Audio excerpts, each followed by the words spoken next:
So this is from another BSA member who could not make it today. She says, I listened for podcast 148, and you talked about managing passive slash active danger cues. That might have been last month's open office hour, if I remember correctly. My question: how does one manage a barrage of passive cues? One at a time is fairly easy, but when they begin to pile up, then what? So what she's referring to, for first off, active and passive. Active safety cues, we'll focus on that first. Active safety cues are things that you actively participate in. There's maybe it feels like there's some level of choice in it, where you are doing something on purpose in order to self-regulate, to affect your polyvagal state, and to climb your own polyvagal ladder. So that's what an active safety cue is. So that could be something like meditation. It could be yoga, deep breathing. There you go. Thank you, Reese. So it could be those things where it's like, I need to self-regulate. I'm going to do this. I'm going to light a candle and actively smell it. And really, it's like, I think mindfulness is a big part of the active safety cues. Porges, in his most recent book, there's an article, and he talks about really more like religious ceremony, rituals kind of things, but chanting, singing, breath work, those kinds of things are active safety cues. Passive safety cues are things that you just set up and you don't have to like think about it. It just affects your nervous system in a positive way, or there's just a constant stream of safety cues. So that would be like, you light the candle and you just have it on in the background, and it maybe helps to set a nice mood lighting, or has a pleasant smell that's just kind of there, and maybe you're not like pausing to mindfully take it in, but it is just kind of there, passively coming in. This orange light behind me, I like to have this on. It's just on, and when I'm in my office, it just feels good, even if I'm not like mindfully taking it in, but it's just, I know it's there. My system can take that in passively. That's the idea. Those are safety cues. There's also things that are the opposite, and these are probably passive danger cues, which would be just things in the environment that you probably more likely hear, but also see. I guess if you're in an environment where there's really harsh lighting, it's just there and you can't escape it, and so it's this passive, constant barrage of a slight danger cue. It's not a big deal, but it may be something that you notice, especially if you're sensitive to light and it triggers a migraine. Actually, could be a really big deal.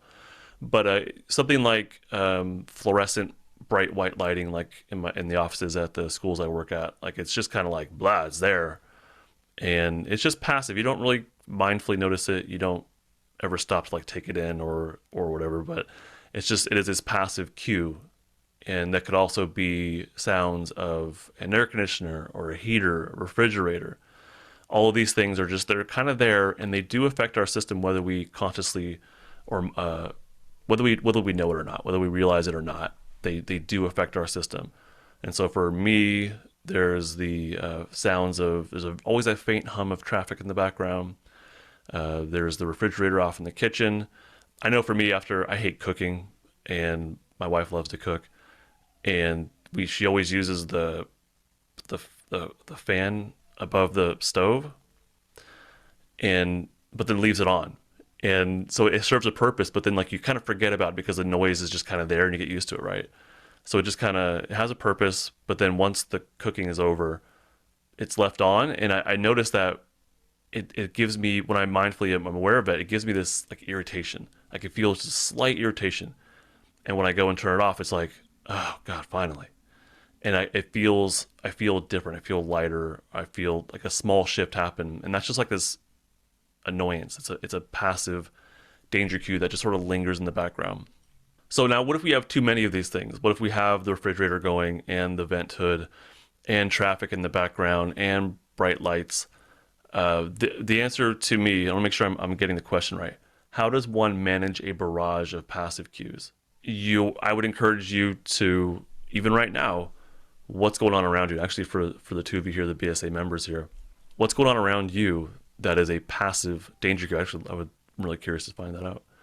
For me, I have a bunch of lights on. I don't usually have this many lights on, but it's more for this recording. So a bunch of lights on, not a big deal, but not the way my system would ideally like to have it. So maybe that would be there. I have my AirPods in, which drown out noise pretty darn well. So I can't really hear a whole lot. It's more of like the bright lights for me. I think more for me, it's more like I have this constant worry in the back of my mind about recording and is this going to come out right? Am I explaining things correctly? So maybe it's more like an internal, just sort of anxiousness that maybe, well, it comes from a polyvagal state, I guess, huh? But maybe reinforcing as well. But yeah, I've actually kind of drowned out the noise. These things work really well. But the way to deal with this stuff, in my opinion, is to eliminate them one by one.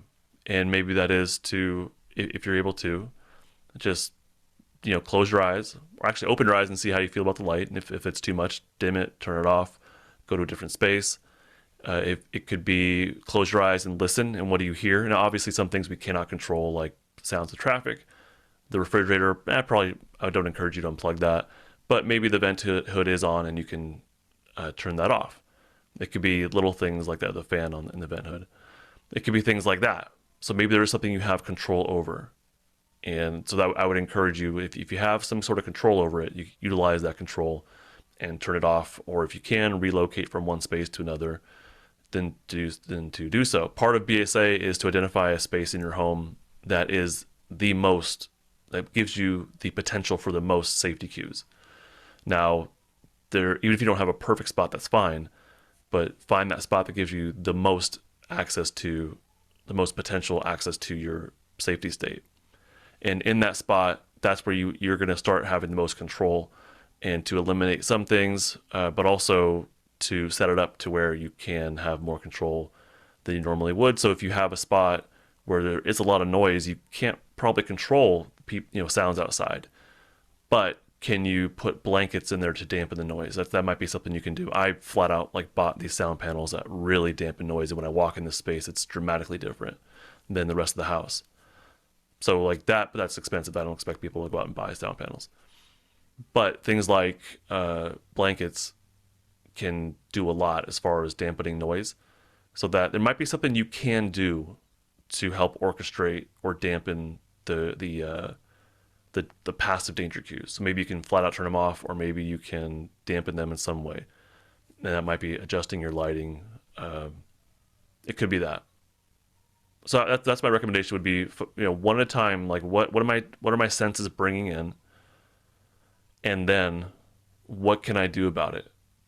Ideally, what can you do about it? And if you can do nothing about it, then that might just be the reality of it, and that you have this environment that is not ideal, but it's just you work with the best you got, or you do the best with what you got. Reese says, I found it helped 100% more if I was telling myself, I get it. This is a lot. Oh, well, that's a really good idea before I even continue that. Yeah, that top down. I love that, Reese. Thank you.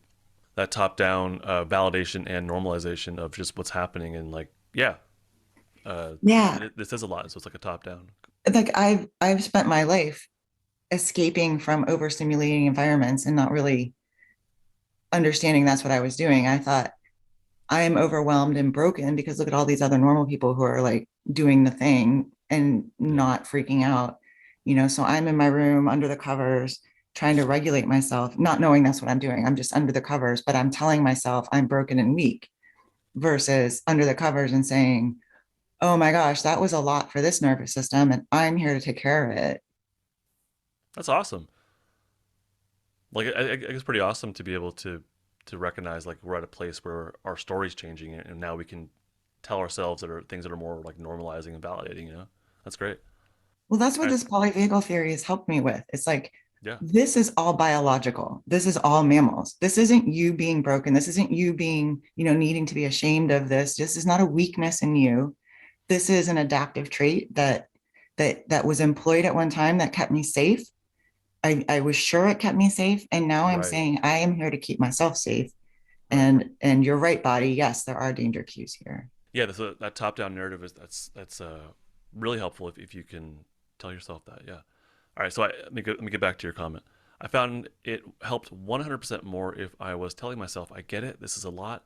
Let's do one thing to feel better ASAP. Nice. And that feels like way more manageable. It's like, what's one thing I can do right now in order to start to influence my environment or influence my state? That's great. I love that. So there's a top down reframe of, rather than I'm broken, it's like, yeah, this is a lot, and that's okay. It's for our systems to like to react to. It's a lot. That's completely okay. It's normal, and each of us has some level of reaction, and it looks different for each of us, right? So all this is like a top-down reframe that we can tell ourselves that might start to influence our state enough to where we can now tolerate doing that next step, which is I will do one thing better to feel. I will do one thing to feel better ASAP. So I love that. So it's a top-down reframe followed up by a manageable first step, and then hopefully we could snowball that into something even bigger, right? That's awesome. Thank you, Reese. I think some, what's the word? Patience for yourself. That's not what I'm trying to say.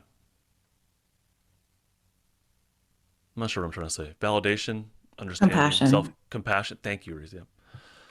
Some compassion for yourself in this process, I think, is really, if you can manage it, it's not that easy to turn that off and on.